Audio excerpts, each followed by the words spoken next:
Welcome back to Square Off. Progressive candidates across the country have launched primary challenges against established Democratic office holders. The results so far have been mixed. We have one of those challenges here in Metro Phoenix. Longtime activist Kai Newkirk is challenging four-term Democratic Congressman Greg Stanton in the 4th Congressional District. Welcome to Square Off. Great to be with you.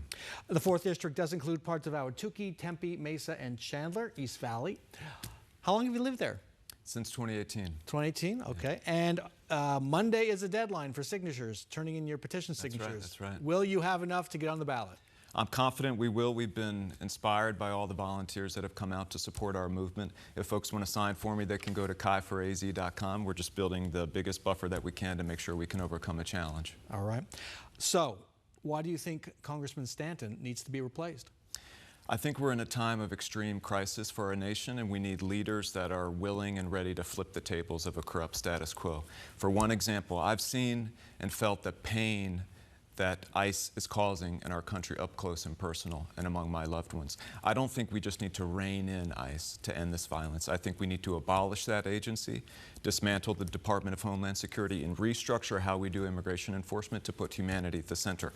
Our incumbent doesn't support that. And not only that, but he was one of 46 Democrats in the House who voted for the Laken-Riley Act, which gave a green light to Donald Trump for his authoritarian mass deportation campaign. That started the erosion of due process. He hasn't apologized for that or recognized it as a grave error. We saw that problem coming. We knew it was wrong at the time, and he still did that. We need leaders who are not going to make those kind of terrible decisions that make this problem worse, but who are going to fight for the bold change that will end it once and for all. Excuse me, you've called in the past for defunding the police. Now you want to break up ICE. What should replace the police? I don't support abolishing the police. I don't support defunding the police. At the time, I thought that was the most constructive approach we could take to trying to address the extreme abuses from police departments at the time, and we need to make sure that we're fighting for reforms that make things like what happened to George Floyd never happen again. But we have to remember ICE has only existed since 2003. We did enforcement of immigration law for a long time in this country prior to that. It needs to be approached as a civil matter, not a militarized, aggressive, violent one, which is what we've seen that's built from that. And now Trump is using it as a paramilitary force. It needs to be shut down. We need to start from scratch. Do you think ICE is the top issue in this district, in this election? You hear it a lot from Democrats when you're talking to folks on the doors. A lot of people in the community are very, very concerned about it. Do you identify as a Democrat? Or a Democratic Absolutely. Socialist Absolutely. Or something else? I'm a Democrat. I'm a co-chair of the Progressive Council of our party. I'm a Democratic Socialist in the spirit of Dr. King, who said that call it democracy or call it democratic socialism, but we need a better distribution of wealth for all of God's children. And that's what it comes down to for me. And we talk a lot about affordability as Democrats, but I don't think we can ever realize in Arizona and America where a decent life, a good life is affordable for all of us if we don't confront the billionaire class and big corporations and reclaim the power that they have over our political and economic lives. I want to ban corporate political spending. I reject corporate PAC money. I'll never take a dime from AIPAC. And I want to fight for things like a wealth tax on billionaires and making the rich pay their fair share. So we can prove that democracy, once again, can deliver major reforms to help poor and working class people like we did with Social Security. Let's do it now with Medicare for all.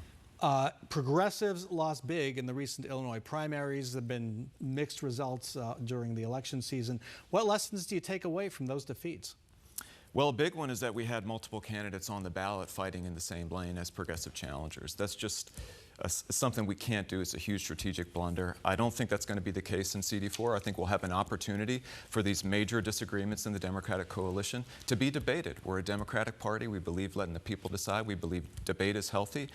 And I talk to so many young people who they don't know if they have a place in our party anymore. They believe that what has been happening in Gaza is a genocide and that our incumbent has been actively complicit in it.